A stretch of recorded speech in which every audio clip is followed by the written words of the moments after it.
Hello everyone, welcome back to the online coaching. मैं हूं स्नेहा सिंह। आज के इस वीडियो में हम लोग मॉडिफिकेशंस पढ़ने वाले हैं जो हमारे एपिथेलियल टिश्यूज होते हैं ना, इनके।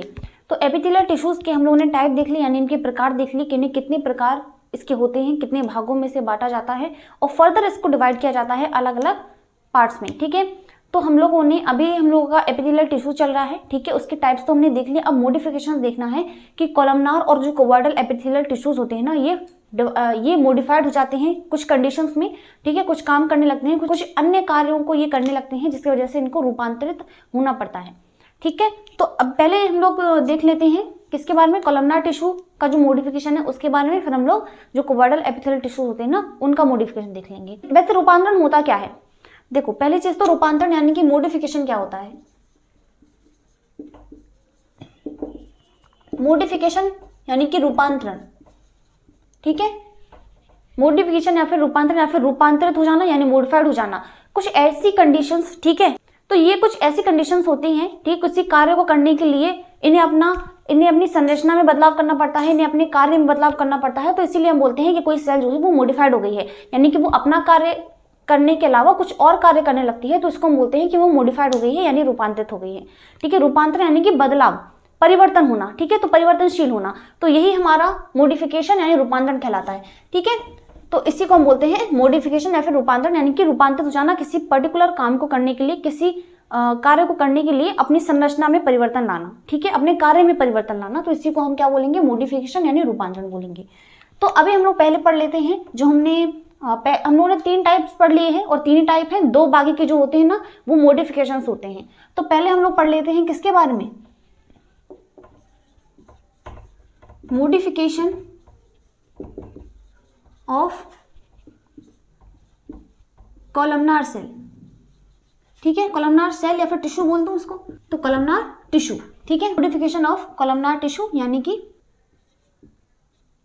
स्तंभाकार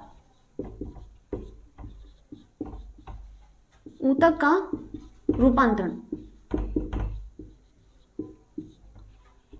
ठीक है, और इसमें हमारा क्या आ जाता है, इसमें इसका जो मॉडिफिकेशन है उसे हम क्या बोलते हैं, उसे हम बोलते हैं पक्षमाभी स्तंभाकार ऊतक, से हम बोलेंगे सिलिएटेड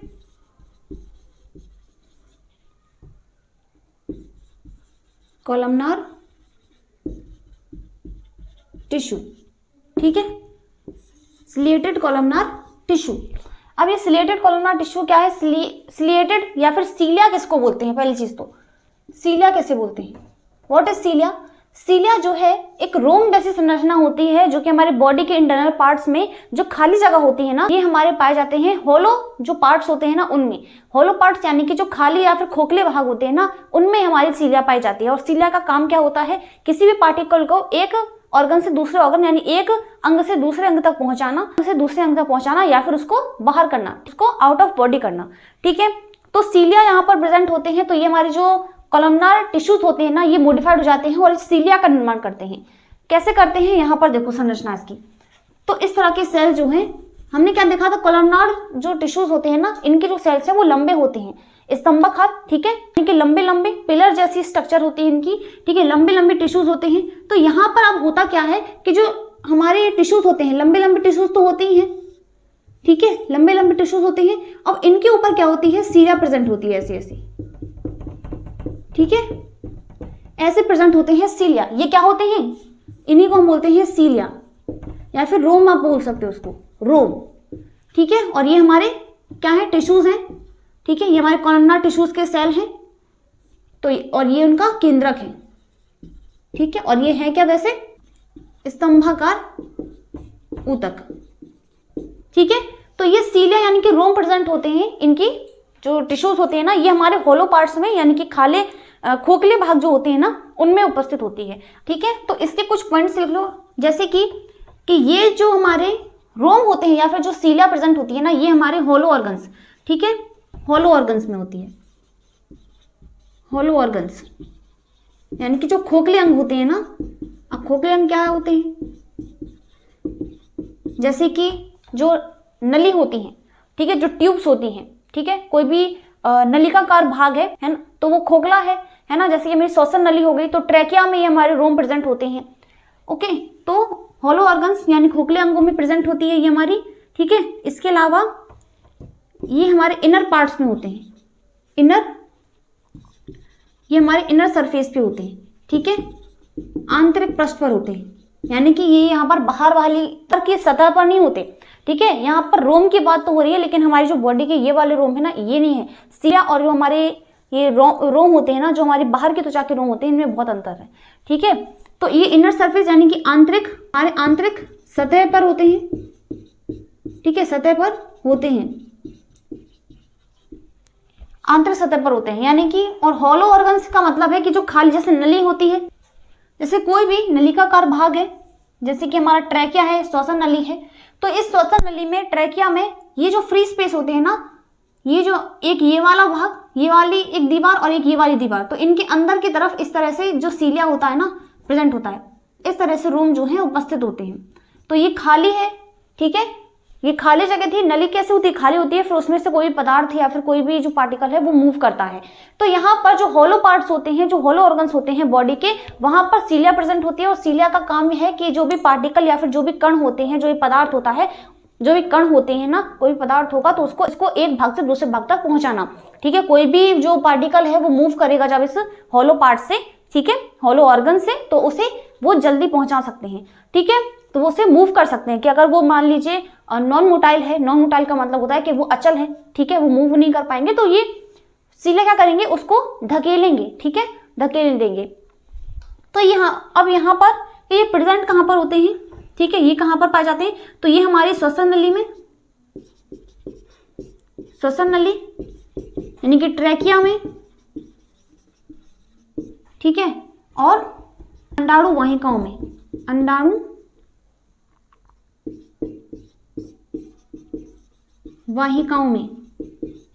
वाहिकाओं में यानी कि जो फैलोपियन ट्यूब होती है, फैलोपियन ट्यूब्स में, ठीक है।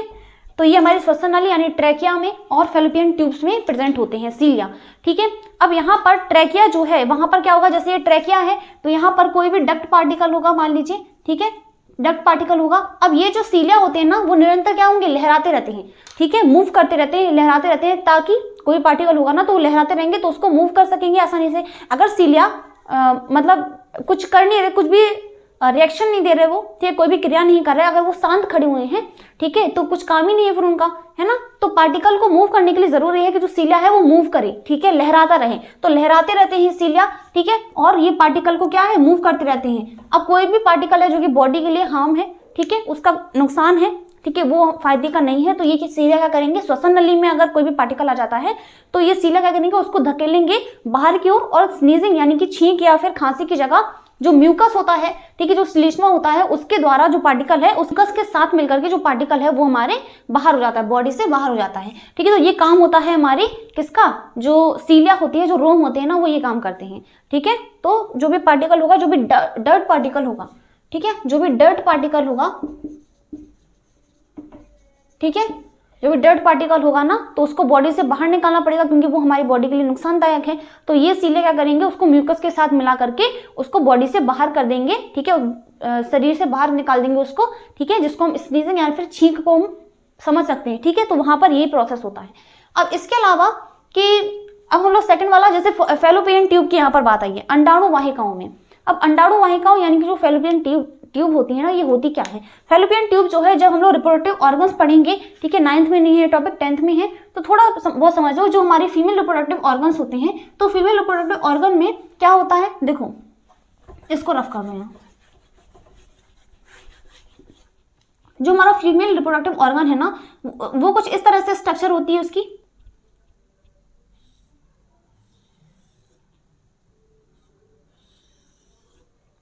और यहाँ पर, ठीक है, ये स्ट्रक्चर होती है, ठीक है, या ये हमारी होती है योनि, ठीक है, ये गर्भाशय, और यहाँ पर प्रेजेंट होते हैं अंडाशय, ठीक है। तो ये अंडाशय से यहाँ पर क्या बनेगा, मान लीजिए 2 अंडाशय होते हैं फीमेल्स में, ठीक है। तो यहाँ पर जो अंडाणु होगा, जब वो बनेगा तो वो यहाँ पर फैलोपियन ट्यूब के पास आएगा, ठीक है। तो फैलोपियन ट्यूब तक लाने के लिए या फिर फैलोपियन ट्यूब से यहां तक लाने के लिए जो यहाँ पर क्या होते हैं, सीलिया प्रेजेंट होते हैं। क्या होते हैं यहाँ पर, सीलिया प्रेजेंट होते हैं, ठीक है, रोम प्रेजेंट होते हैं, क्योंकि जो अंडाणु होता है ना, ये क्या है, अंडाणु है, यहाँ पर अंडाणु है, ठीक है, ओव्यूम है, ठीक है। तो इस ओव्यूम को बाहर तक लाने के लिए या फिर उस अंडाशय से बाहर लाने के लिए, अंडाशय से लाने के लिए, ठीक है, क्योंकि वो अचल होता है यानी वो चल नहीं सकता, यानी नॉन मोटाइल है, वो मूव नहीं कर सकता, तो जो सीलिया है वो उसको बाहर लेकर आते हैं या फिर जहां भी जिस भाग तक उसको लाना है तो वहां तक वो लाते हैं, ठीक है। तो ये सीलिया का काम ये होता है अंडाणु को एक भाग से दूसरे भाग तक लाने का। तो ये काम होता है हमारे सिलेटेड जो कॉलमनार टिश्यूज होती हैं ना उनका। तो इस तरह से मॉडिफिकेशन हो जाता है उनका, ठीक है, इस तरह से वो मॉडिफाइड यानी रूपांतरित हो जाते हैं काम करने के लिए, सीलिया में कन्वर्ट हो जाते हैं, सीलिएटेड हो जाते हैं, ठीक है, सीलिया बना लेते हैं यानी रोम बना लेते हैं। इसे नोट करो, फिर हम लोग नेक्स्ट और समझ लेते हैं, ठीक है। कुबॉइडल एपिथेलियल टिश्यू का मॉडिफिकेशन और देख लेंगे।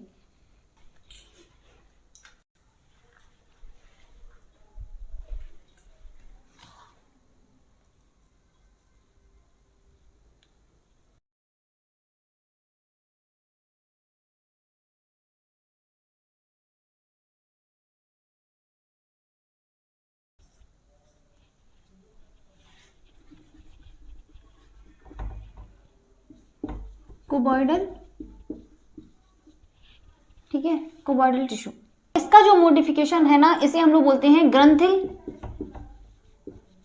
ग्रंथिल उपकला ऊतक,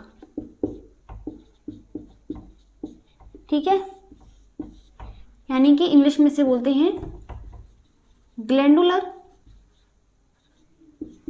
एपिथेलियम।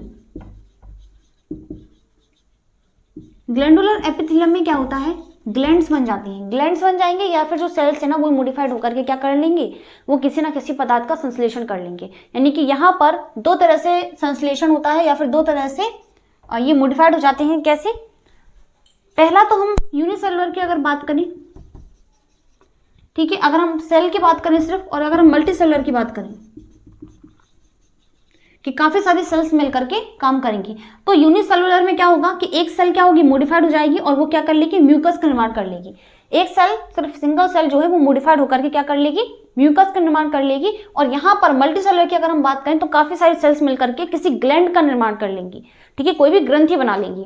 बात समझ में आई। तो यहाँ पर होता क्या है कि यहाँ पर आप देख सकते हो कि यूनिसेलुलर, तो यहाँ पर ग्रंथिल उपकला ऊतक का मतलब ये है कि जो ग्लैंडुलर होता है ना, ग्लैंड्स यानी ग्लैंड्स बन रही हैं, किसी भी पदार्थ का संश्लेषण होता है यहाँ पर, ठीक है। तो क्या होगा, संश्लेषण, संश्लेषण के लिए क्या हो जाती है, मॉडिफाइड हो जाती है यानी रूपांतरण हो जाएंगी, ठीक है, सिंथेसिस के लिए क्या हो जाएंगी, रूपांतरित या फिर मॉडिफाइड हो जाएंगी। तो यहाँ पर यूनिसेलुलर यानी एक कोशिका यानी सिर्फ सिंगल सेल की अगर हम बात करें तो वहां पर क्या होता है, म्यूकस बनेगा, ठीक है, म्यूकस यानी कि श्लेष्मा का निर्माण हो जाएगा, जो सेल है ना वो श्लेष्मा बना लेगी। और यहाँ पर बनता कैसे है, रिक्तिका बन जाती है, ठीक है, रिक्तिका बन जाएगी, ठीक है, रिक्तिका बना करके उसमें पदार्थ जो होता है, कोई पदार्थ होगा तो वहां पर वो, ठीक है, संश्लेषित होने लगेगा, ठीक है, वहां पर संश्लेषण होने लगेगा उस किसी भी पदार्थ का, तो म्यूकस बनाने लगेंगी रिक्तिका में। किसको ऐसे लिख लो, कोशिका में बड़ी रिक्तिका का निर्माण हो जाता है, ठीक है। और इसके अलावा जैसे देखो कैसे होता है ये, जैसे एक ये सेल है, ये दूसरी सेल है, ठीक है, कुबॉइडल सेल की अगर हम बात करें तो ये मतलब कैसे होती है कुबॉइडल सेल, क्यूब लाइक स्ट्रक्चर होती है ना। तो यहाँ पर ये होती कैसे हैं, जो कुबॉइडल एपिथेलियल टिश्यूज होते हैं ना वो इस तरह से मॉडिफाइड हो जाते हैं, बट यहाँ पर वो क्या करते हैं, इस तरह से खाली रिक्तिका बना लेते हैं और यहाँ पर क्या होगा, जो म्यूकस है ना उसका निर्माण हो जाएगा। तो ये खाली जगह यानी कि ये क्या बन गई है, रिक्तिका बन गई है, रिक्तिका बन गई है। और यहाँ पर जो म्यूकस है, जो श्लेष्मा है ना उसका निर्माण हो रहा है, ठीक है, म्यूकस निर्मित। और इसकी जगह हम मल्टी सेलुलर यानी कि एक से ज्यादा कोशिकाएं जब मिलकर के क्या करेंगी, ग्रंथियां बना लेंगी, ग्रंथियों का निर्माण, ठीक है, यानी कि ग्लैंड्स बना लेंगी, जैसे कि लाल ग्रंथियां हो गई है ना, श्वेत ग्रंथियां हो गई, श्वेत ग्रंथियां, ठीक है, स्वीट ग्लैंड्स। और एक और लिख लो, अश्रु ग्रंथियां। अब अश्रु ग्रंथियां क्या होती हैं, जो टीयर्स ग्लैंड होते हैं, जो अश्रु यानी कि हमारे जो आंसू आते हैं ना, यहाँ पर हमारी ग्लैंड्स बनती है एक, ठीक है। क्या कैसी बनती है? अश्रु ग्रंथियां कैसी होंगी? ग्लैंड्स कैसी होती हैं? जैसे कि हमारी आईज है, ठीक है, आईज बना लो।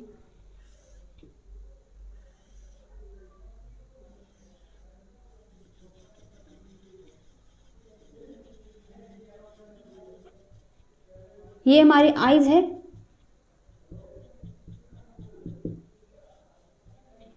ठीक है। तो यहाँ पर एक, यहाँ पर भी क्या बनेगी? रिक्तिका बन जाएगी, ठीक है। तो यहाँ पर भी जो सेल्स हैं वो मिलकर क्या बना लेंगे? ग्लैंड बना लेंगे, जिसको हम टीयर ग्लैंड बोलते हैं, टीयर ग्लैंड्स बोलते हैं। तो अश्रु ग्रंथियों में क्या होगा? यहाँ पर कोई भी पदार्थ जो होगा, रासायनिक पदार्थ जो होगा, यानी कि हमारे जो टीयर होंगे, ठीक है, वो यहाँ पर जो पदार्थ है वो एकत्रित हो जाएगा, ठीक है। और यहाँ पर ग्लैंड्स जो है वो ग्लैंड के थ्रू जो है, जो टीयर्स होते हैं हमारी आंखों में आ जाते हैं, ठीक है। तो टीयर ग्लैंड्स यानी कि आंखों के पास में क्या होंगे? ग्लैंड्स पाई जाती हैं, और जो हमारी ग्लैंडुलर जो एपिथेलियम होती है ना, यही इसका निर्माण करती है, ठीक है। तो इस तरह से दो तरह से मॉडिफिकेशन होता है, ठीक है, कि कोई भी रासायनिक पदार्थ होता है उसका जो संश्लेषण है, जो सिंथेसिस है, वो हो करके जो भी रिक्तिका वहां पर बन जाती है, उस रिक्तिका में वो रासायनिक पदार्थ जो होता है वो एकत्रित हो जाता है, ठीक है। तो यहाँ पर ग्रंथिल उपकला ऊतक का मतलब ये है कि जो मॉडिफिकेशन है वो इस प्रकार से भी हो सकता है, यानी कि जो हमारे एपिथेलियल टिश्यूज होते हैं ना, जो हमारे एपिथेलियम टिश्यू या फिर एपिथेलियल टिश्यूज होते हैं ना, वो मॉडिफाइड होकर के कई बार ग्रंथियों का निर्माण भी कर लेते हैं, ठीक है। तो यही हम लोग को पढ़ना था, मॉडिफिकेशन। और हमारा जो जंतु ऊतक है उसका जो पहला टाइप है एपिथेलियम टिश्यू, इसे हम लोगों ने पढ़ लिया है, ठीक है। नेक्स्ट हम लोग पढ़ेंगे संयोजी ऊतक यानी कनेक्टिव टिश्यू के बारे में। चलते हैं, ठीक है। अब हम लोग नेक्स्ट टॉपिक पढ़ेंगे, एक अगला टॉपिक, नया टॉपिक पढ़ेंगे, यानी कि जो हमारा संयोजी ऊतक होता है, जो हमारा कनेक्टिव टिश्यू होता है, उसके बारे में, ठीक है। उम्मीद करती हूँ कि ये क्लास आपको समझ में आई होगी, ठीक है, पसंद आई होगी। तो मिलते हैं अगली वीडियो में अगले टॉपिक के साथ, तब तक के लिए bye bye and take care.